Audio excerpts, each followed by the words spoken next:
hati gembira, mari kita menyambut dengan hati bahagia. Marhaban ya syahrul Ramadan ya syahrul siyam, marhaban ya syahrul Ramadan ya syahrul siyam.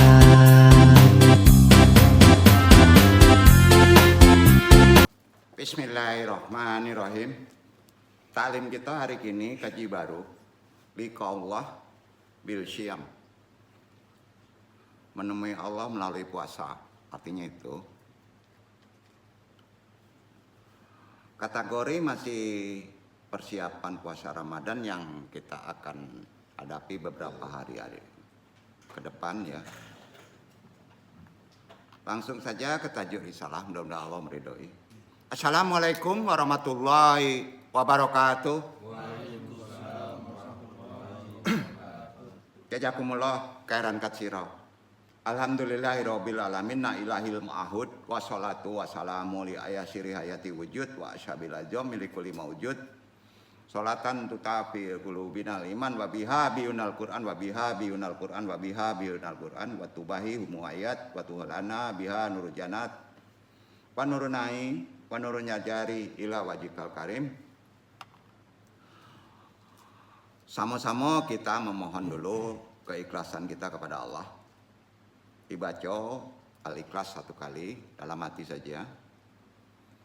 Bismillahirrahmanirrahim. Qul huwallahu ahad, Allahu samad, lam yalid wa lam yulad wa lam yakul lahu kufuwan ahad. Allahumma arjukna al-ikhlasa wal istiqomata wa hubula wa hubi man ahaba. Allahumma arjukna al-ikhlasa wal istiqomata wa hubula wa hubi man ahaba. Allahumma arjukna al-ikhlasa wal istiqomata wa hubula wa hubi man ahaba. Ya Allah, berikan kami rezeki berupa ikhlas, istiqomah, cinta kepadamu dan cinta kepada orang-orang yang mencintaimu. Alhamdulillahirabbil alamin. Alhamdulillahirabbil alamin wa bihi nasta'inuhu ala muridunya wadin wa sholatu wassalamu ala isyrafil anbiya wal mursalin wa ala alihi wa sahbihi ajmain. Hamdan habibi, hamdal mustafirin, hamdan yasfi yuma'amu yukafi mu'anjidah. Asyhadu alla ilaha illallah wa asyhadu anna Muhammadan abduhu wa rasuluh. Allahumma sholli wa sallim wa barik ala sayyidina Muhammadin wa ala alihi wa baitihi juriyatihi. Sama-sama kita kirimkan ke juriat kita, ke ulama-ulama kita, mukminin, muslimin, mukminin.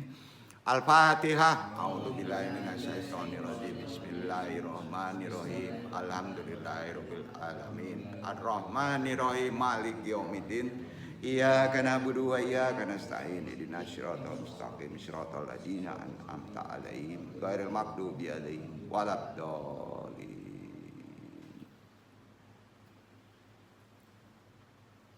Subhanaka ilma lana illa ma 'allamtana innaka antal alimul hakim. Rabbi shrah sadri wa yassir li amri wahlul 'uqdatam min lisani yafqahu qawli. Ya Allah ya Rabb, lapangkanlah untukku dadaku, mudahkanlah untukku urusanku, uraikanlah simpul pengikat lisan ini agar pentaklim maupun yang ditaklimi bisa memahami taklim ini.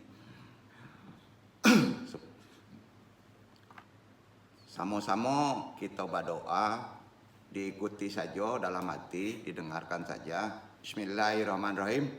Allahumma alhamna al-ta'arufa ala atayahu wa tazimni kudsihi wa hafja haramihi wa ayunana ala syiyami bikafi jawarihina an masyatika wastamin liha fi ma yurdika wala nu'milu addanana ilal batili wala tunasibu ayunnana alal nisyani wala nambudu ayyidina ilal harami wala nata aqdamana sawwad hatta lanan la batunnana ila ma ahlatu wala tantaqu ala jinatuna ila bima ajhara. Amin kan? Ya Allah, ilhamkan kepada kami untuk mengenal karunia-Nya, mengagungkan kesucian-Nya dan menjaga apa yang dilarang-Nya, Bantulah kami untuk menjalankan puasanya dengan menahan anggota badan dari maksiat kepadamu dan menggunakannya untuk apa yang diridhoimu, agar telinga kami tidak kami arahkan kepada kesia-siaan dan mata kami tidak kami pusatkan kepada kealpaan, tangan kami tidak kami ulurkan kepada larangan, dan kaki kami tidak kami langkahkan pada keburukan, agar perut kami tidak kami isi kecuali yang kau halalkan, dan lidah kami tidak berbicara kecuali yang kau contohkan. Alhamdulillahirabbil alamin. Puji syukur kehadirat Allah Subhanahu wa taala, dengan kodrat iradatnya juga rahmatnya kita masih bisa diberi waktu untuk bertolibul ilmi di bulan masih Syaban dalam persiapan Syaum Ramadan 1445 Hijriah.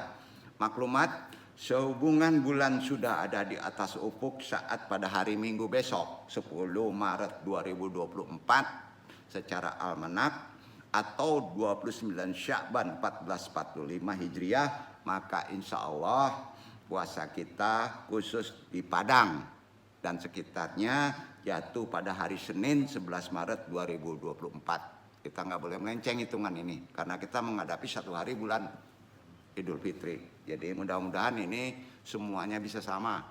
Nah, andong ragukan ke umaro kita. Ya, yang andong ragukan karena dia masih hitungannya berbeda. Kita ikuti berdasarkan runut di sini, hisab. Ya, insya Allah nggak melenceng ya. Ya, insya Allah. Jamaah ikhwan akhwat rahimakumullah. Tolong nanti disampaikan untuk khusus di situ. Ya, jadi kita ada pedoman, nah, tentunya dengan ilmunya melihat sesuatu ketepatan waktu. Ya.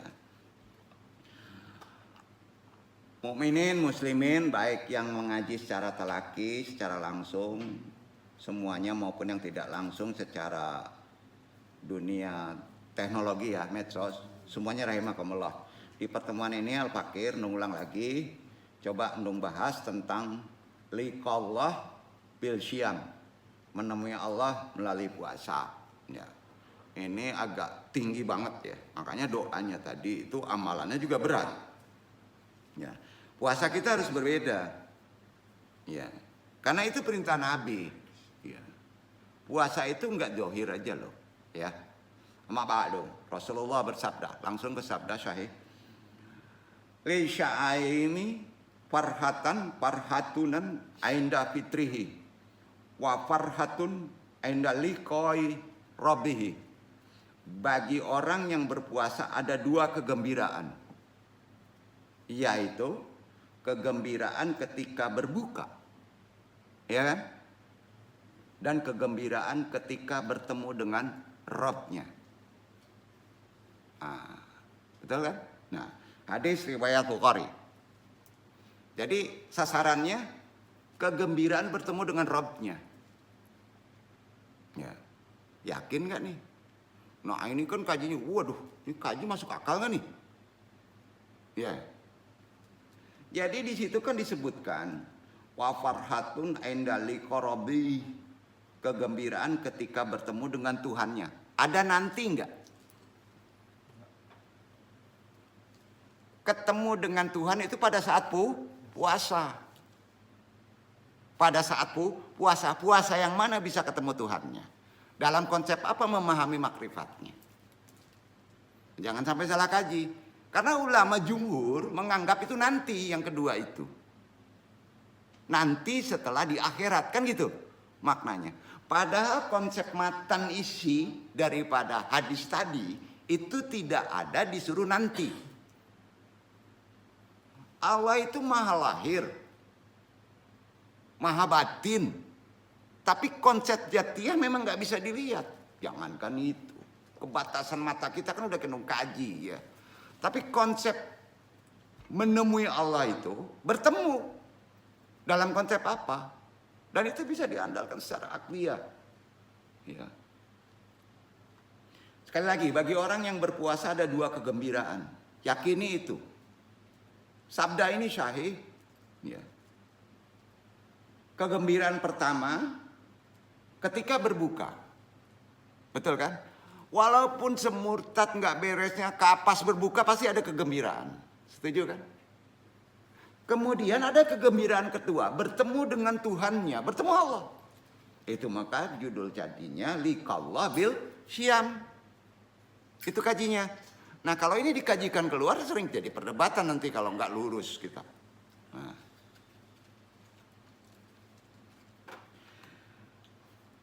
Suatu hari, nah ini masih hadis juga. Nabi SAW mendengar seorang wanita pada bulan suci Ramadan. Ini salah satu sahabat juga sebetulnya. Mencaci maki hamba sahayanya pada saat puasa. Padahal ia sedang berpuasa. Nabi SAW segera memanggilnya. Lalu beliau menyuguhkan makanan seraya berkata, "Akul hada tabaqo." Makanlah hidangan ini. Nah, ini benar hadis ini. Makanlah hidangan ini. Akul hada tabaqo. Karuan saja wanita itu menjawab, "Ya Rasulullah, ini syaimin." Udah tahu kan? Ya Rasul, aku sedang berpuasa. Nabi berkata dengan nada heran. Kaifa yumkinuka antasuma wa antatuannibu abdaka. Inna Allah ja'alal syiyama hizaban anil abdi min kulli qaulin wa amalin. Kam minan nasi yasumuna wa kan minal ji'ai. Bagaimana mungkin engkau berpuasa sambil mencaci maki hamba sahayamu? Sesungguhnya Allah menjadikan puasa sebagai hijab atau penghalang bagi seseorang dari segala kekejian ucapan maupun perbuatan. Betapa sedikitnya orang yang berpuasa dan banyak orang yang lapar. Hadis riwayat Bukhari. Hadis ini sahih. Berarti Nabi suruh menyediakan makan, batal itu caci. Setuju gak nih? Kenapa nggak dijabarkan oleh zaman sekarang? Sungguh batal. Itu ulang-ulang. Mencaci maki marah aja batal. Buktinya itu. Ya. Jadi puasa kita ini kebanyakan besok puasa fikih. Puasanya fikih makomat awal. Di atas itu ada puasa yang disebut menjaga berbicara. Di atas itu ada puasa kolbu. Hati juga nggak boleh nggak terjaga. Berat. Yang kedua aja berat. Ini Anu ingatkan dulu ya. Kalau ingin sempurna puasa kita.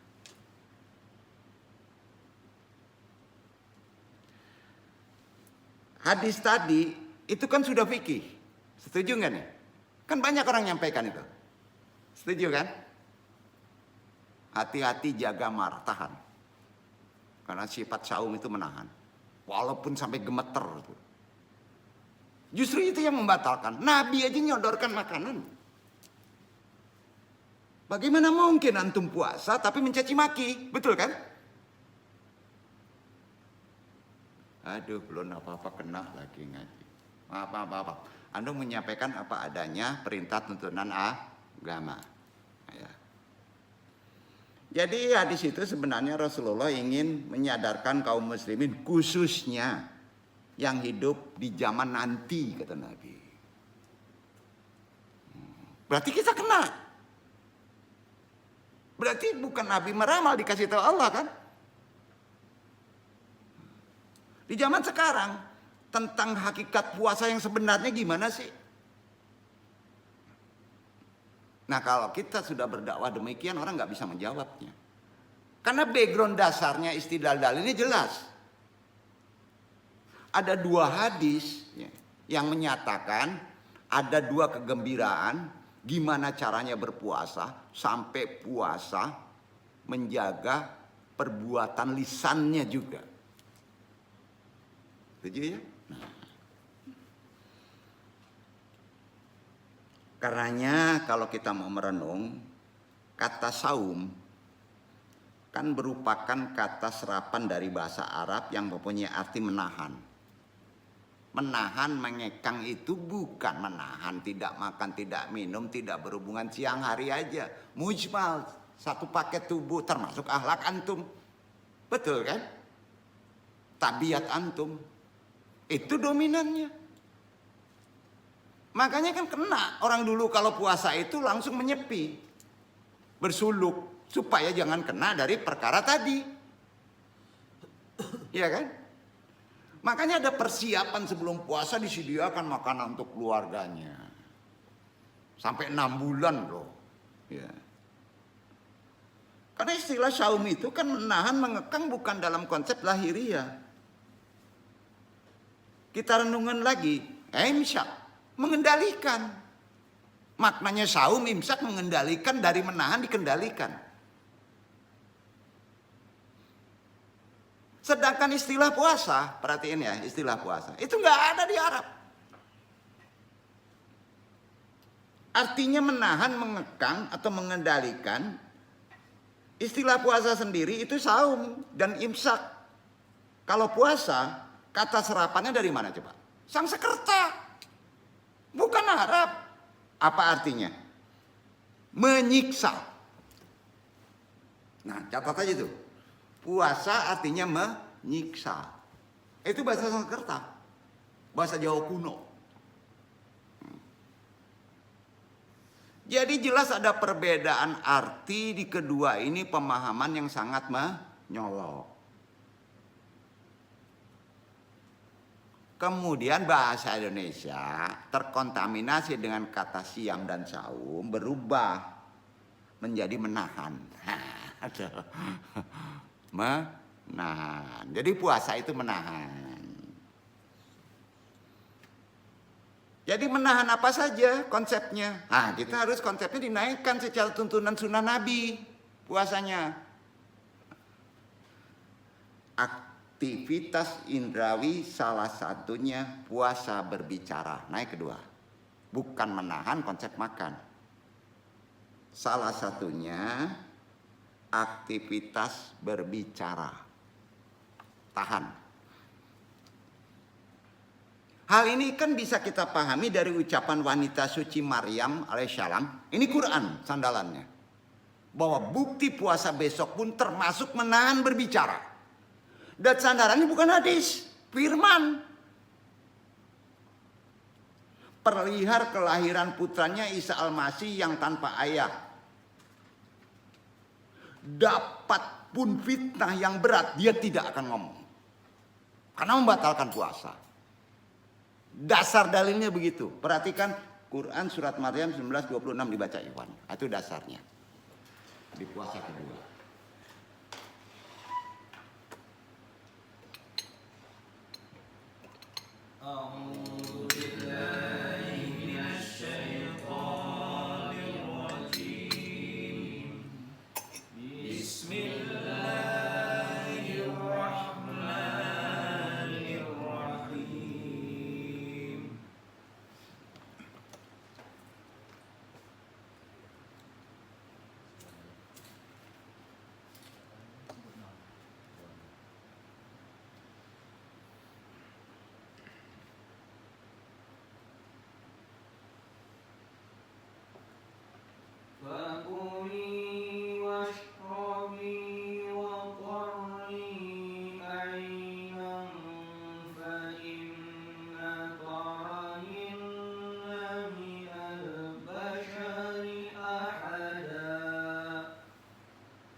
Maka makan, minum, dan bersenang hatilah kamu.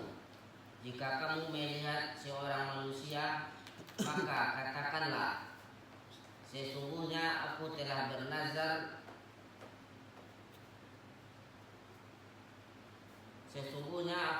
bernazar puasa untuk aku tidak akan berbicara dengan seorang manusia pun pada hari ini. Kata di Quran apa? Saum. Betul kan? Berarti kena untuk kita besok kan? Itu dasarnya. Arti kata besok kena pula puasa kita tidak berbicara dalam konsep yang menyalahi aturan. Sampai? Kan kita komunikasi mesti ada. Duduk ya, bukan diem benar karena antum pernah salah kaji sampai ada yang diem jemaah di sini. Udah bingung ibunya datang, tuh gilo kayak kita. Nah, jangan taklid, jadinya. Ya, yang tidak bermanfaat jangan. Apalagi marah, batal nggak? Dua konsep tadi, batal nggak? Qurannya ada, hadisnya ada. Kuat nggak dasar dalilnya? Ini tanya, koreksi.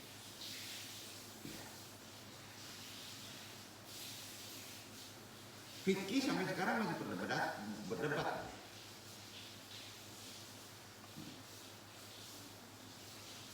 Dalam ayat itu Maryam menggunakan kata saum untuk sikap yang diambilnya karena perintah. Tidak mau berbicara dengan siapapun. Sementara itu fikih kita kaji. Arti fikih sampai sekarang khususnya puasa. Catat ya, arti fikih langsung kesimpulan. Alain tunau anil akli wal surbi wal jima'i tawalla yaumi min syurruki syamsi ila gurubiha. Itu inti daripada fikih puasa. Artinya menahan diri dari makan dan minum dan berhubungan suami istri sepanjang hari sejak terbit fajar hingga terbenam matahari. Hanya itu. Betul kan? Itu kesimpulan fikih. Jadi kalau antum bicara pun kasar puasa, secara fikih sah puasanya. Jangan diperdebatkan. Secara fikih sah. Tapi secara fikih, secara Allah wallahu alam. Sepakat? Nah. Jadi puasa dalam pengertian seperti itulah yang dipahami sahabat wanita yang ditegur tadi. Jadi fikih udah ada zaman itu. Tapi belum bisa mendalami secara konsep yang sebenarnya puasa hakikatnya. Duduk nggak di sini? Nah. Tadi kan disebut waktu dikasih makan tuh. Jadi konsep yang wanita tadi sahabat Nabi itu adalah dalam puasa fikih. Dalam riwayat hadis tadi di bab risalah tadi sudah disebutkan, memang tidak terlalu salah bila hal itu didasarkan pada ukuran fikih. Sah, nggak salah, kita nggak boleh marah. Tapi kita karena udah tahu, ya nggak mungkin dong kita marah-marah. Sebab sebagaimana diketahui fikih hanya mengatur persoalan lahiriah. Betul kan? Hanya persoalan lahiriah. Sering disebut esoteris itu namanya. Jadi fikih puasa yang demikian itu sah. Bukan andong membela, bukan tidak ada toleransi. Karena tahu Allah itu.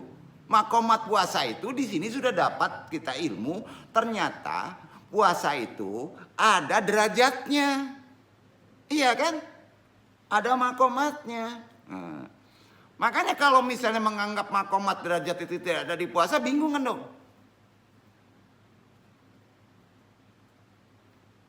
Jadi makomat kita mungkin sahnya di kelas 1. Belum kelas 3. Gitu ya. Nah. Jadi puasa yang demikian itu sah. Hanya menahan 3 versi saja. Makan, minum, tidak berhubungan siang hari. Oke. Itu dibuat puasa fikih lahiriah. Sekalipun hanya dengan menahan diri dari makan, minum, dan hubungan suami istri di siang hari. Dengan demikian kewajiban puasa seorang pun dianggap fikih telah ditunaikan. Namun, ada namunnya sedikit, wabil khusus ya, anu sampaikan keluar. Nah, terang saja tidak memadai bila diukur menggunakan parameter sunnah. Antum mau ngikut sunnah atau mengikut fikih? Tentunya kita puasa ngikuti sunnah Nabi. Nah, tanya besok, antum ngikut puasa sunnah Nabi atau ngikut fikih? Kok kayak gini ngaji andung? Enggak, ini kan bener nih. Iya kan? Nah, kan tanya. Iwan Rio besok ikut puasa sunnah atau ikut puasa fikih? Janganlah puasa sunnah bare itunya. Ya, berat tuh. Karena itu kaum urafa, namanya orang-orang arif, ya, membagi puasanya dari beberapa tingkat. Uraiannya begini.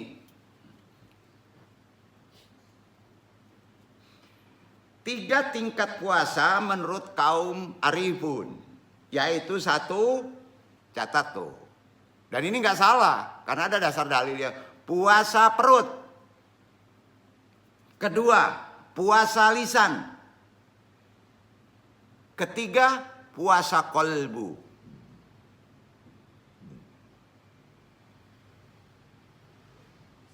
Duduk, duduk. Kita curai satu-satu dulu. Puasa perut, puasa dalam pengertian ulama fuqaha fikih tadi. Nggak perlu dijabarkan lebih dalam. Puasa jenis ini hanya sekedar menahan diri dari makan minum, hubungan suami istri di siang hari, dan tidak lebih dari itu. Sementara mata, telinga, lidah, anggota tubuh lainnya bebas tanpa kendali, padahal harus disaumi itu. Dan itu ada sandaran sunnahnya. Ada sandaran Qur'annya. Bayangin, yang membuat sia-sia saja bisa merusak puasa, kan itu bahasa fikih. Kalau diandung batal. Marah batal. Karena makomat berbeda. Di sini kita harus tahu strata dong. Iya.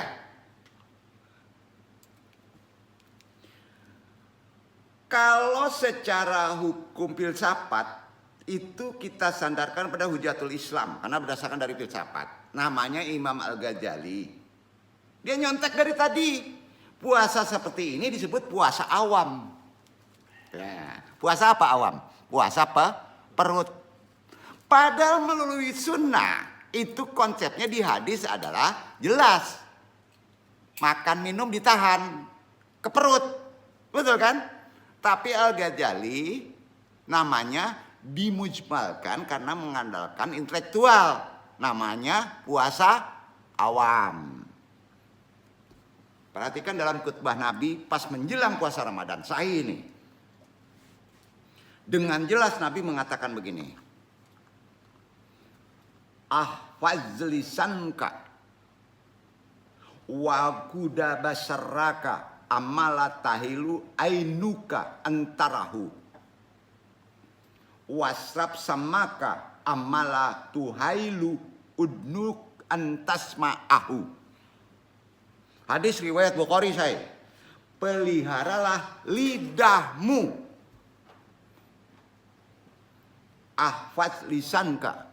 Peliharalah lidahmu. Baru setar puasa begitu. Nabi. Apa dulu? Pelihara omonganmu. Itu tandanya puasa, harus jangan berbicara sia-sia. Hadis riwayat Bukhari. Tundukkan pandanganmu dari sesuatu yang matamu tidak dihalalkan melihatnya. Matole ke indrawi. Dan palingkan pendengaran dari sesuatu yang haram untuk didengar telingamu. Hadis riwayat Bukhari. Kena nggak orang puasa main game? Katanya diandong. Haha, ya. Ngabisin waktu yang sia-sia. Kena nggak dan dari sini? Nah, anu nyampaikannya apa adanya loh. Enggak neko-neko loh. Iya kan? Hadis riwayat Bukhari, afaz lisanka wa aquda basaraka amala tahilu ainuka antarahu. Wasrab samaka amalan tuhailu udnuka antasma'ahu. Setuju? Itu makanya ada disebut tuh besulu. Karena takut. Omongan tindakannya sia-sia.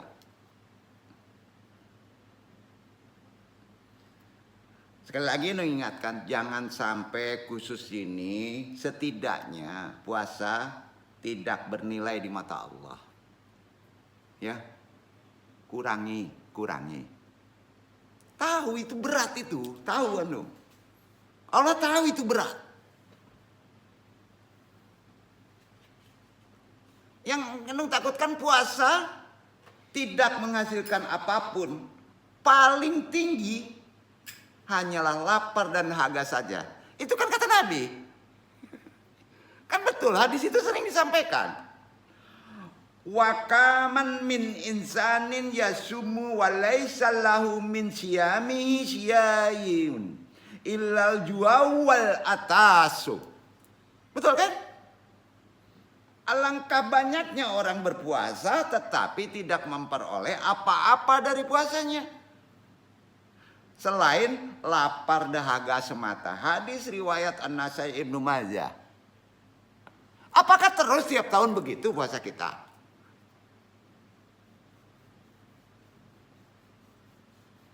Itulah baru tingkatan yang kedua. Berat, jujur kita ya. Yang duduk juga berat tuh. Berat, tapi kan mesti disampaikan ini. Maka kan jangan heran kalau hasil dari puasa tidak ada berakses 11 bulan ke depan.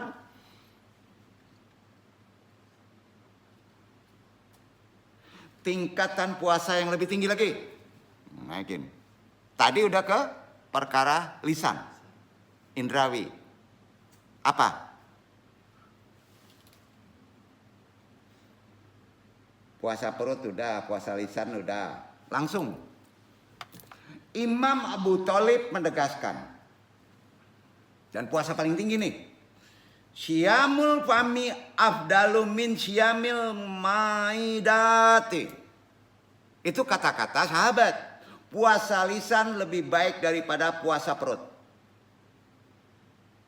Berarti jangan puasa di perut aja, harus juga menjaga ucapan.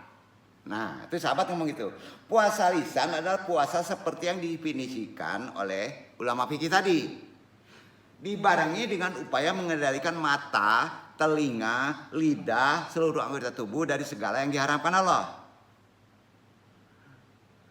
Ini diriwayatkan, disebutkan Abu Abdillah radhiyallahu anhu, Imam Ja'far As-Shadiq berkata, "Idza sumtu fasum samaika wa basaraka wa ba'danaka fala tu'adil yauma syiyamika bi yaumi fatrika."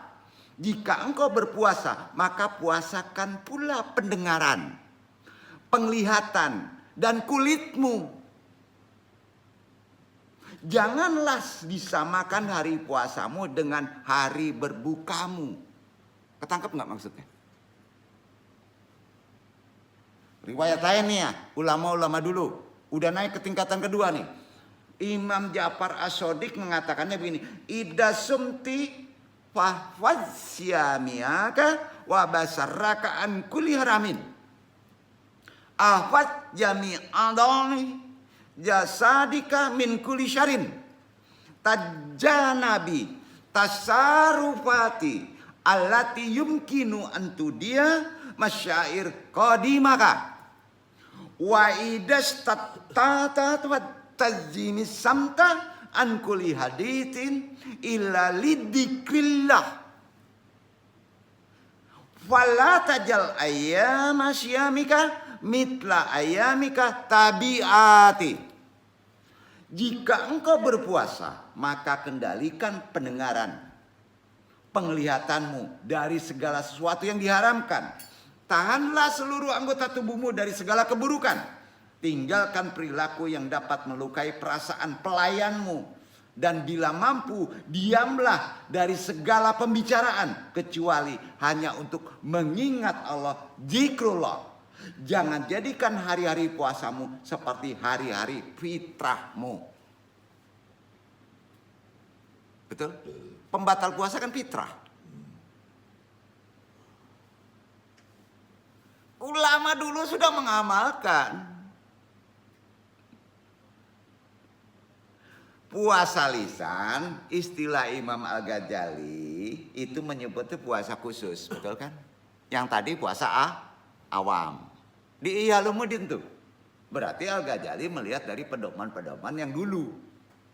Nah, jelas bukan pekerjaan mudah.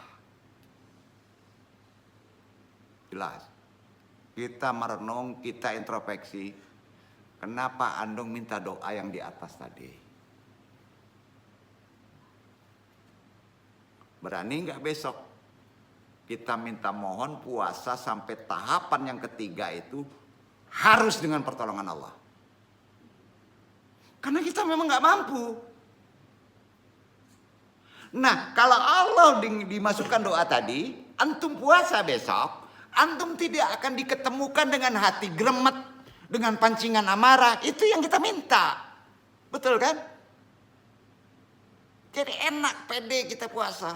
Tidak ketemu akses cobaan yang tidak mampu kita menahannya. Silakan antum mau praktekkan gak doa tadi. Sekarang udah antum pimpin. Udah antum baca lafadzkan. Ya, udah diniatkan. Ada saksi. Mudah-mudahan bisa mengamalkan puasa dengan makomat yang disunahkan oleh Nabi. Setuju? Kan gitu. Ya, besok kali masih ada yang main game, masih ngomong sembarangan, masih buat maksiat, ya udah kacau nih. Berarti melanggar janji ya? Ya, aduh, udah repot ngaji Bandung, lari aja lah. Ya berat. Tapi kan ini dakwah yang disampaikan. Berani nggak antum ngomong di umum misalnya pas terawih kayak gini? Ayo. Harusnya berani. Kan ini nggak susah. Dalilnya jelas, Qur'annya ada. Puasa lisan dasarnya puasa khusus. Kalau di Ihya Ulumuddin. Betul kan? Tadi udah dijelaskan, sandaran dalilnya ada, semuanya ada. Bahkan Qur'annya ada. Maryam, wanita suci yang disucikan Allah, itu sendiri ngomongnya syaum. Betul kan? Bukan pekerjaan mudah. Jadi untuk menjalankan puasa itu tidak mudah. Makanya selain niat, tekad, makrifat, diperlukan juga terakhir pertolongan Allah. Sampai Pak? Tolong, puasa itu perlu pertolongan Allah. Jadi di samping kita berniat, kita juga harus ada pertolongan Allah. Yang kemarin doanya gimana itu beda lagi. Tambah lagi doa.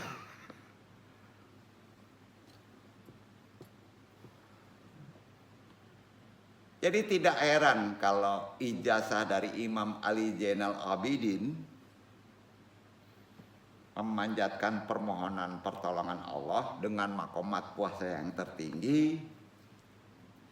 Khususnya ibadah datangnya bulan Ramadan, diantaranya adalah doanya sebagai berikut. Allahumma alhamna al-ta'arufa ala atayahu wa tazimi kudsihi wa hafaza haramihi wa ayanuna ala syiyami bikafi jawarihina an masyiatika wastamin lihal bima yurdika falanum li adanana ilal batili wala tunasibu ayunnana alal nisyani wala namudu ayidina ilal haram wala nata akdamana sawwad hatta lanan la butunnana ila ma ahlatu wala tentaku aljinatuna ila bima azara. Ya Allah, ilhamkan kepada kami untuk mengenal karunia-Nya, mengagungkan kesuciannya, menjaga apa yang dilarangnya, Bantulah kami menjalankan puasanya dengan menahan anggota badan dari maksiat kepadamu dan menggunakannya untuk apa yang diridhoimu, agar telinga kami tidak kami arahkan kepada kesia-siaan, mata kami tidak kami pusatkan kepada kealpaan, tangan kami tidak kami ulurkan pada larangan, dan kaki kami tidak kami langkahkan pada keburukan, agar perut kami tidak kami isi kecuali yang kau halalkan, dan lidah kami tidak berbicara kecuali yang kau contohkan. Keren gak doanya?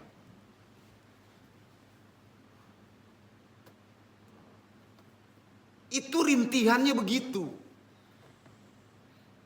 Imam Ali Zainal Abidin. Tiap hari mau puasa 30 hari doanya itu. Sampai nangis. Ternyata bisa.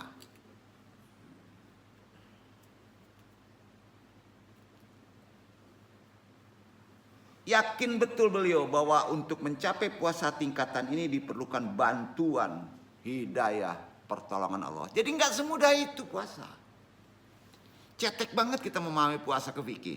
Bukan menjatuhkan fikih. Jadi kita udah tahu adanya fikih, tahu makomatnya di kelas ini. Tingkatan puasa terakhir. Masih ada no. Aduh. Sampaikan ya, harus. Sampaikan karena ada dasar dalilnya. Adalah puasa kolbu. Hati. Kolbu. Itulah puasa yang betul-betul sungguh berat, tinggi. Sayyidina Ali bin Abu Thalib mengatakan, Syiyamul qalbi an kulin fikrin yu'akuna fil masyati afdalu bikitrin min syamil qauli wa fil waqti nafsihi syamul fami afdalu min syamil maidati. Puasa kolbu dari segala pikiran yang menyebabkan terjatuh pada dosa. Baru berpikir dosa aja merasa batal ya. Lebih baik dari puasa lisan. Sementara itu puasa lisan lebih baik dari puasa perut. Syamul fami afdalu min syamil maidati. Jadi puasa kolbu lebih baik dari pikiran, menyebabkan terjatuhnya dosa jauh lebih baik dari puasa lisan. Betul kan? Nah, jadi puasa kolbu dalam pandangan Sayyidina Ali identik dengan kalau Al-Ghazali menyebutnya apa?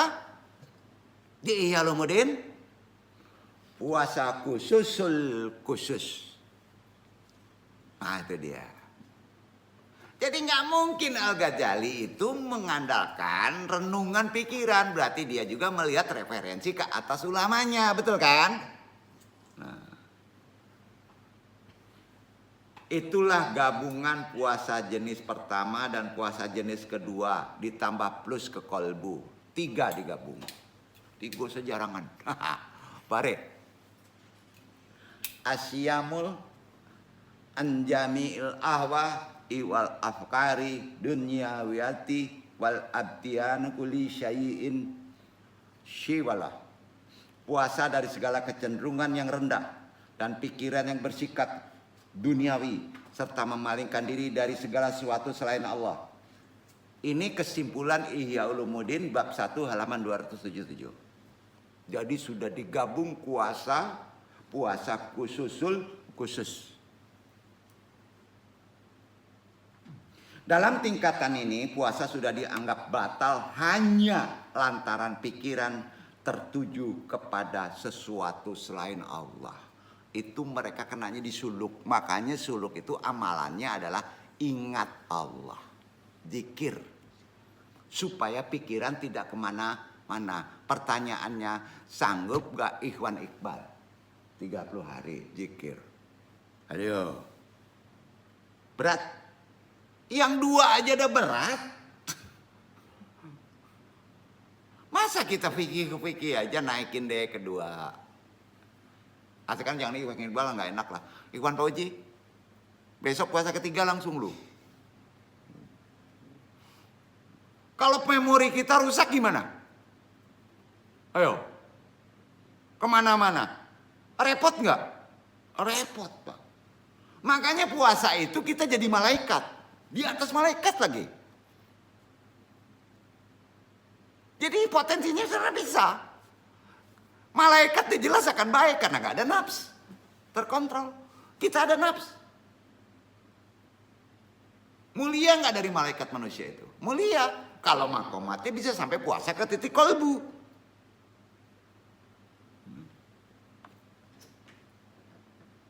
Jadi jelas dalam tingkatan terakhir ini, kalau Al-Ghazali di Ihya Ulumuddin, supaya jelas Ihya Ulumuddin, puasanya khusus, sudah dianggap batal hanya lantaran pikiran tertuju kepada selain Allah.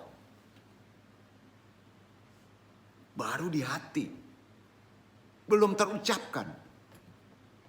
Itulah tingkatan puasa dalam pandangan kaum arifun, orang yang benar-benar memahami menurut tuntunan sunnah. Sebuah pertanyaan yang perlu Anda sampaikan.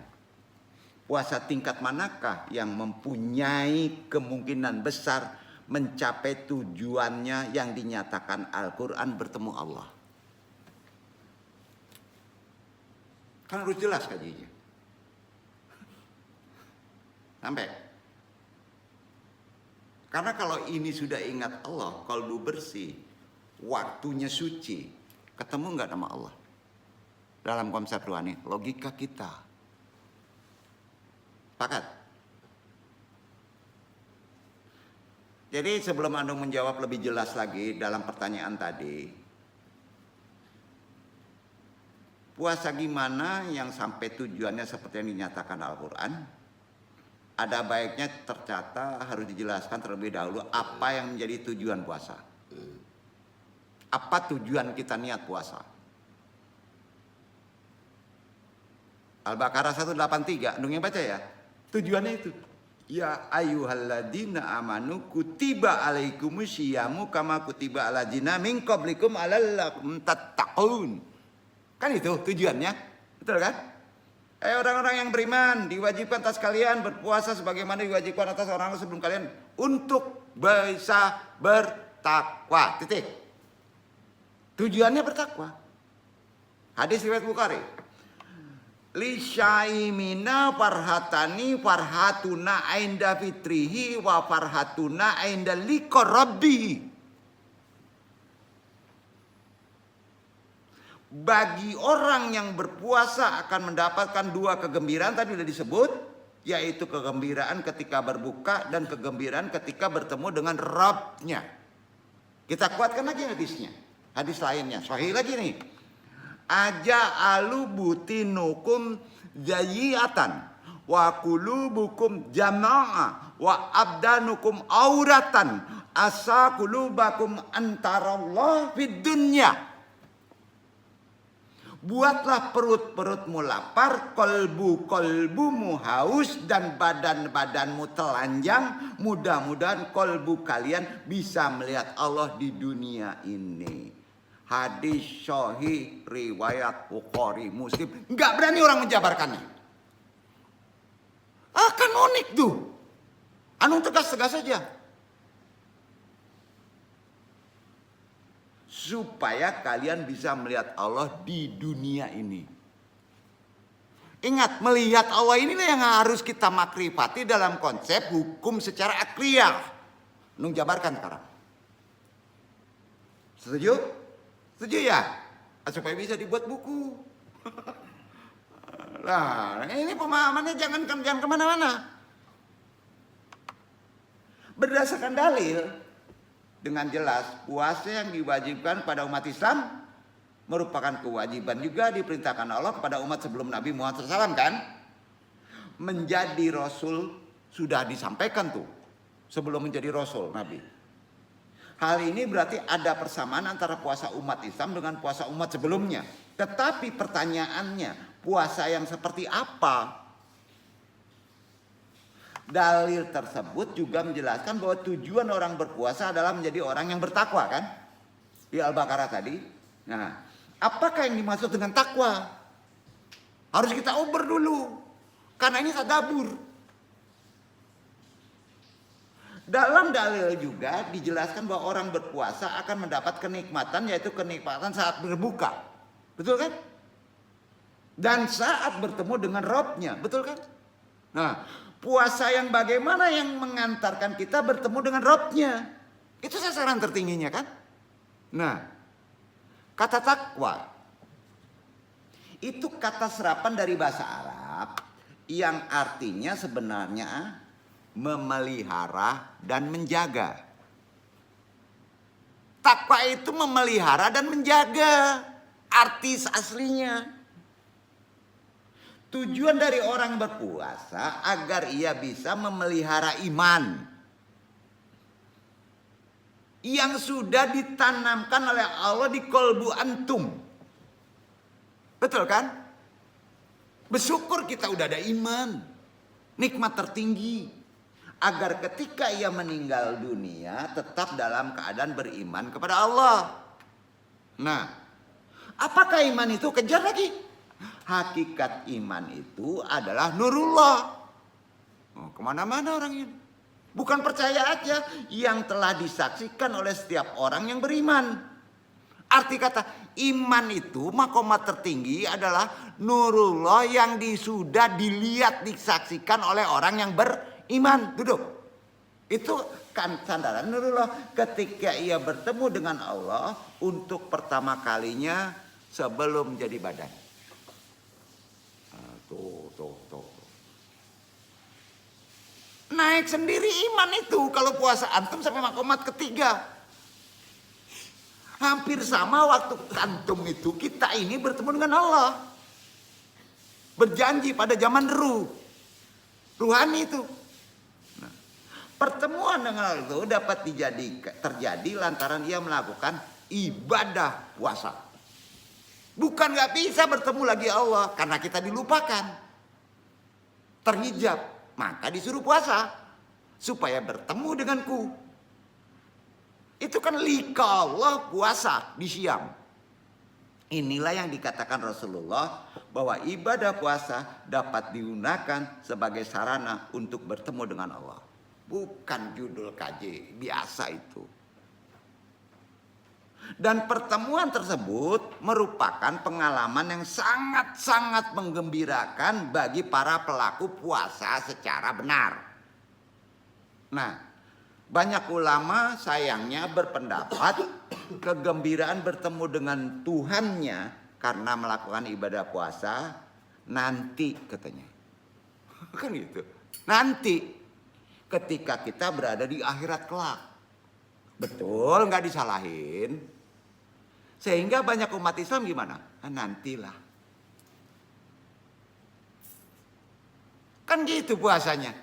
Nantilah. Betul kan? Baabekola gitu orang Minang. Banyak orang puasa gitu. Kalau disuruh puasa makomat ketiga, nantilah baabekola.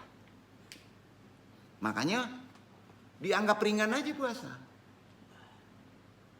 Apakah dapat mengantarkan kepada pertemuan dengan Robnya ketika antum puasa? Kalau begitu prinsipnya. Padahal hadis tidak menjelaskan pertemuan dengan Allah itu nanti. Tidak. Akan tetapi pertemuan dengan Allah terjadi ketika orang itu berpuasa Ramadan. Hadisnya sahih. Betul kan? Disinilah pengertian kenikmatan, kegembiraan bertemu Allah harus dipahami dengan benar. Udah beres? Udah beres kan? Intinya, bukan nanti saja waktu di akhirat. Tapi sekarang pas antum sedang berpuasa Ramadan besok. Nah, tentunya dalam makom tingkatan puasa yang disebutkan secara kolbu, turun ke bawah, kemudian lisan, kemudian perut. Besok kalau tidak bisa puasa kolbu nggak boleh ngaji talo. Talo. Tentunya dalam makom tingkatan puasa yang tinggi berdasarkan sunnah Nabi yang dijelaskan tadi adalah sebagai berikut. Puncak kenikmatan tertinggi manusia bukan surga. Ini akidah. Bukan. melainkan bertemu dengan Allah. Bukan nanti, sekarang. Ayo. Akidah kita harus sampai situ. Setuju nggak tuh? Dong baca lagi. Puncak kenikmatan tertinggi manusia bukan surga, melainkan bertemu dengan Allah. Bukan nanti, tapi juga sekarang. Tapi waktunya ditentukan bulan puasa Ramadan. Jadi lika Allah dalam konsep-konsep latihan di bulan Ramadan itu tarekotan.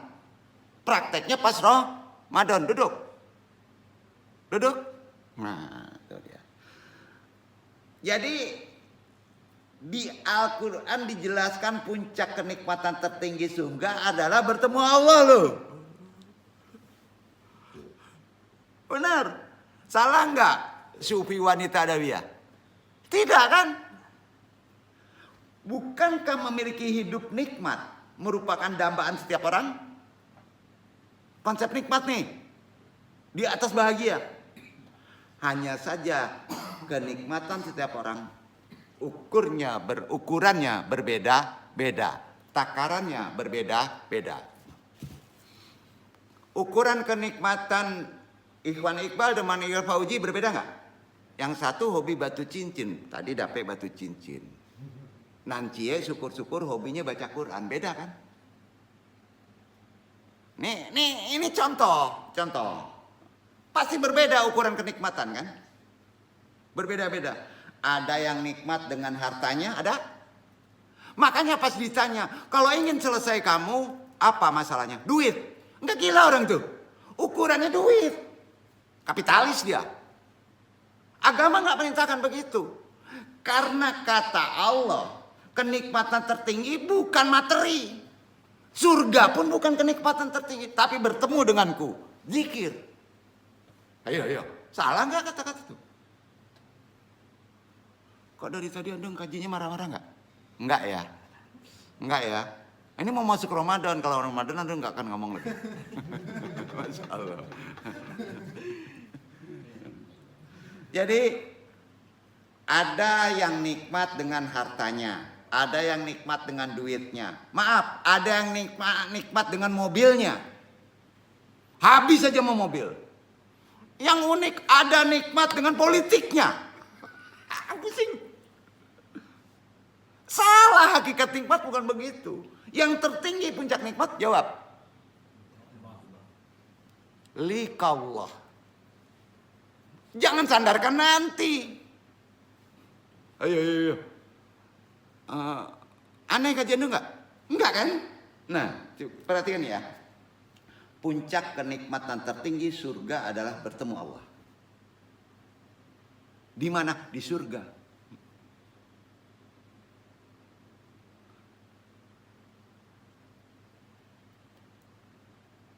Ada ukuran nikmat hartanya dan tak sedikit yang merasa kenikmatan luar biasa karena diberi kesehatan.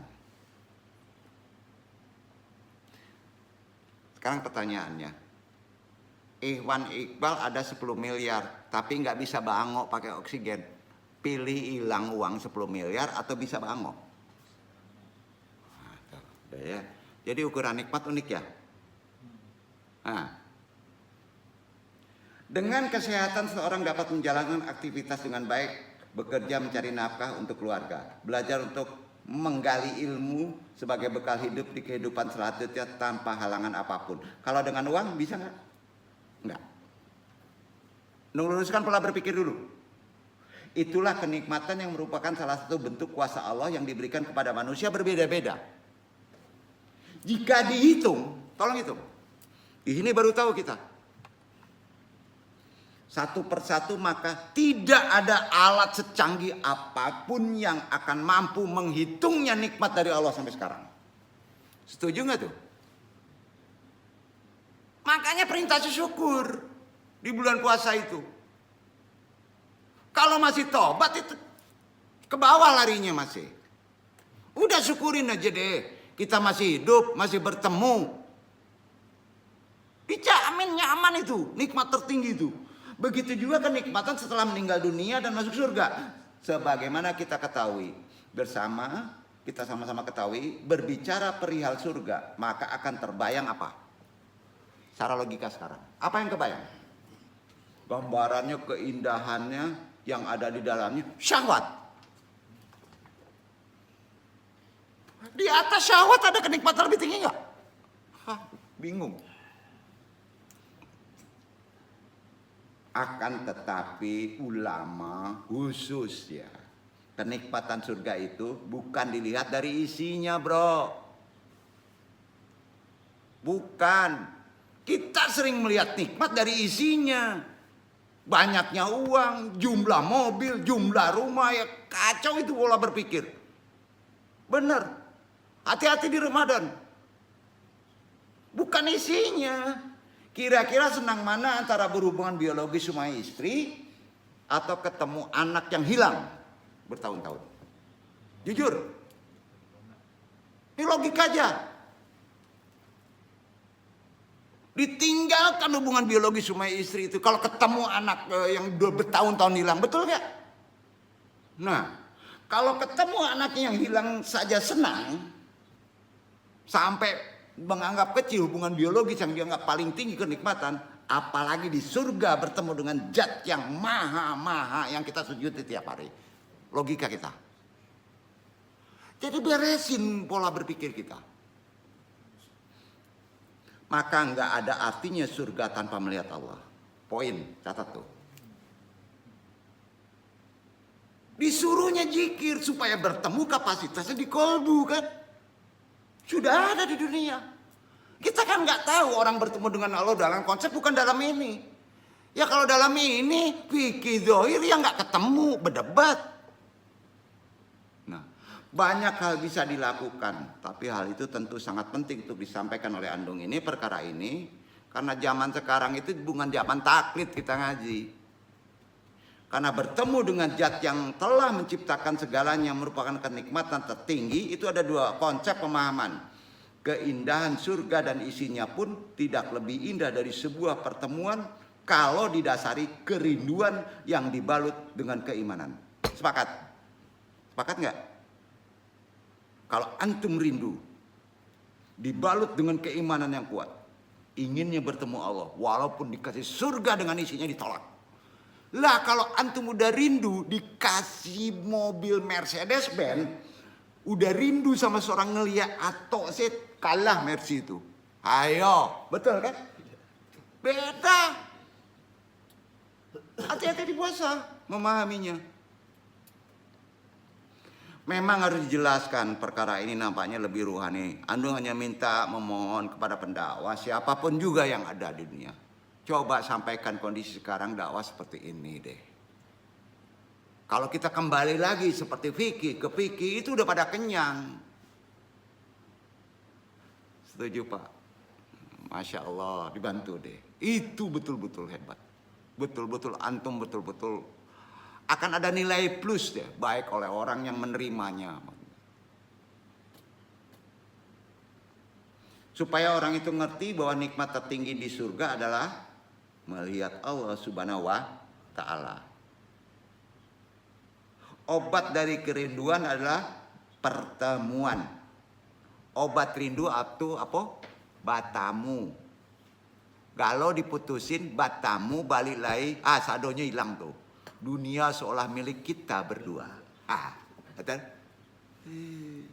Jika sudah bertemu dengan apa yang dirindukan, maka kajinya butuh. Kamang aja itu. Lupa sadonyo. Mudah-mudahan kita termasuk orang-orang yang merindukan kepada Allah dalam puasa besok. Dan hingga pada akhirnya kita akan bertemu Allah di puasa Ramadan nanti. Dan kalau melihat Allah di surga nanti, waduh, duduk dalam konsep indrawi. Ya, jangan disamakan. Setelah antum diwafatkan di atas dunia ini, itu dalam konsep yang lain memahaminya. Sampai di sini paham Iwan? Sampai di sini jelas kita puasa besok? Mesti gimana? Rasain ngaji juga di sini ya. Kena antum di ketiga. Ya nggak apa-apa kan? Nah, maka merugilah orang yang berpuasa tetapi tidak merasakan kegembiraan, kenikmatan bertemu dengan Rabbnya. Hadis tuh. Dalam banyak riwayat dijelaskan puasa memiliki beberapa keistimewaan dibanding ibadah-ibadah pada umumnya. Salah satu hadis bukan mengecilkan ibadah yang lainnya ya. Salah satu hadis yang menjelaskan kelebihan puasa dibanding ibadah lainnya adalah hadis qudsi sebagai berikut. Kullu amali adni adama lahu ila syiyamu fa innahu liwash ana uzibihi. Semua amal perbuatan anak Adam, yaitu manusia, itu adalah untuknya. Betul kan? Melainkan berpuasa. Karena sesungguhnya puasa itu adalah untukku. Dan aku yang memberikan balasan dengannya secara substansi. Hadis qudsi tadi ingin menyampaikan bahwa ibadah puasa memiliki kedudukan istimewa di sisi Allah kan. Secara substansi.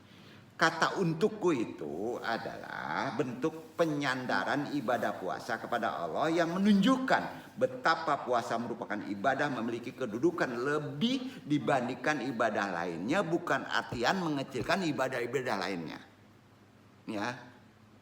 Dalam beberapa hal, penyandaran sesuatu kepada Allah Subhanahu wa taala juga terjadi seperti kata Ka'bah. Perhatikan Ka'bah. Ya. Ka'bah memiliki nama apa? Baitullah, artinya rumah Allah. Betul kan? Nah, kata bait disandarkan pada kata Allah, kan itu? Baitullah, kan itu. Disandarkan kepada kata Allah. Ini menunjukkan bahwa Ka'bah merupakan tempat yang memiliki kedudukan tinggi di atas dunia ini. Kalau yang disandarkan kepada Allah pasti mempunyai makomat yang tinggi.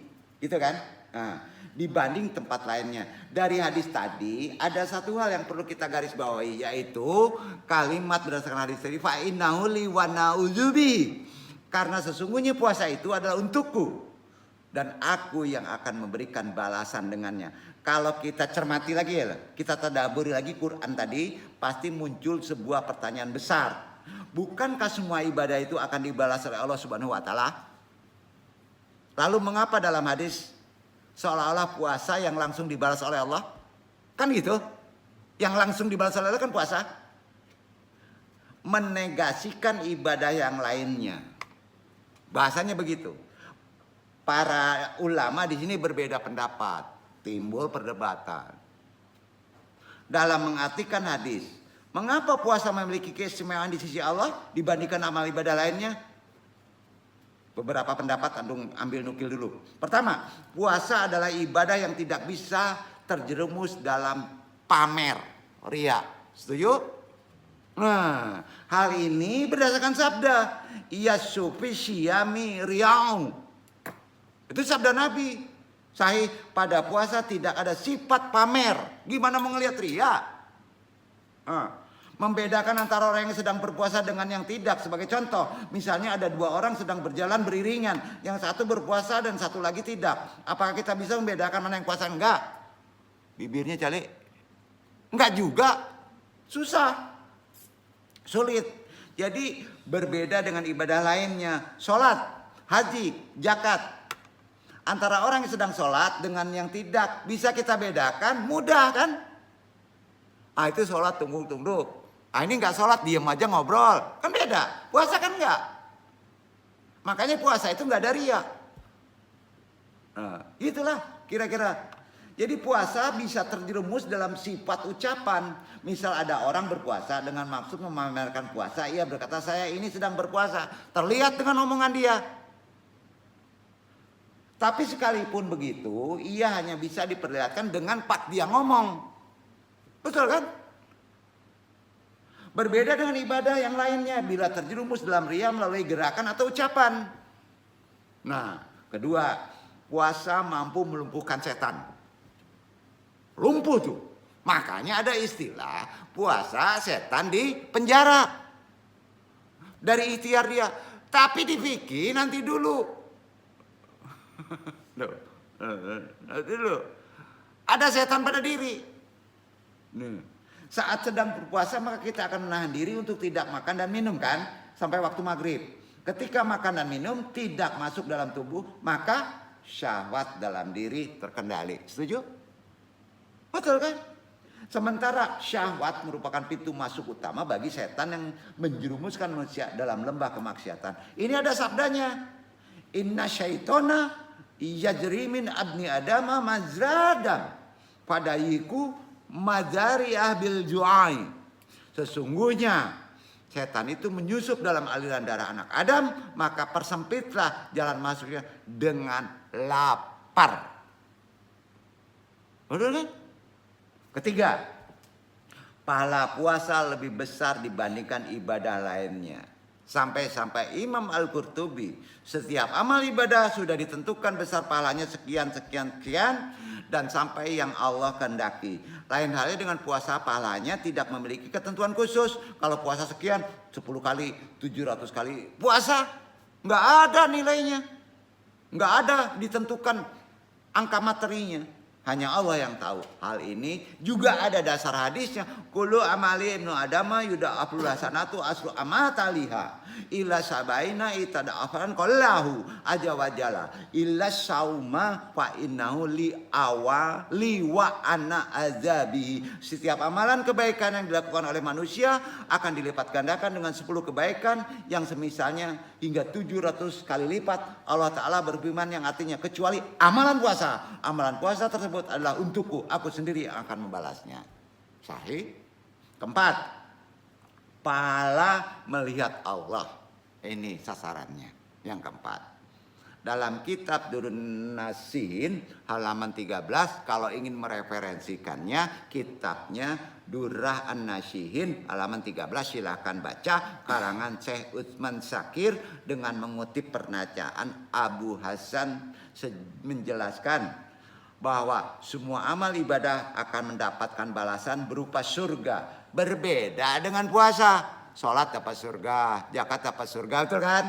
Beda dengan puasa. Pahalanya adalah bertemu dengan Allah. Tapi di akhirat nanti, di dunia dalam konsep pemahaman makrifat. Itu aja jawabannya. Melihat bertemu langsung tanpa ada penghalang apapun nanti.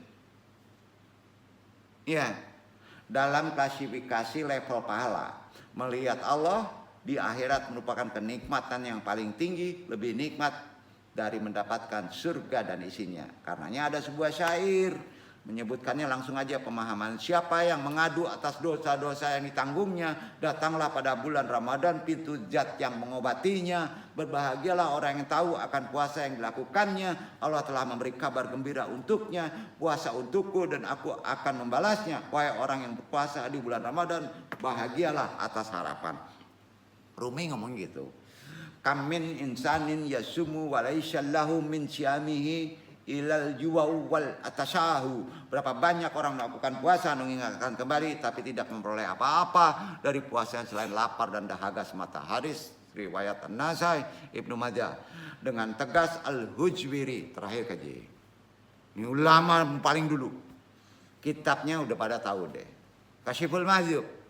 Apa omongannya? Nukil dikit. Tamaratul ju'ai musahadatullah. Wa tariqatu tasimul hawa mujahadidatun. Asyaba'u masahadatillah khairun minal ju'i ma'i jihadi li anna musahadatallah sihatu marqatati il insan wal jihadu mal abdul atfali. Buah lapar adalah menyaksikan Allah. Itu yang disebut musyahadah.